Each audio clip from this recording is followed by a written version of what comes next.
আসসালামু আলাইকুম। Welcome to my Facebook page MD Shahin Ahmed.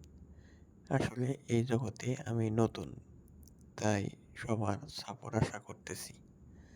আসলে এই জগতে এসেছি শুধু একটি বিজনেস ব্যাপারে আলোচনা করার জন্যে।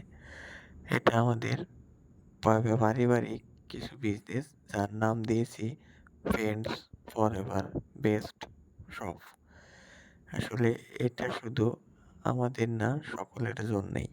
এটা আমরা এখানে সকল প্রকার চাল, ডাল, তেল খুচরা ও পাইকারি বিক্রয় করব। এতেও এটার জন্যে সুবিধা আছে। বি2বি এক্সিলেন্স লিমিটেডের শ্রমিক ভাইদের জন্যে। এনারা এখান থেকে কিছু পণ্য বাকিতে ক্রয় করতে পারবে এবং সেটা নগদ এবং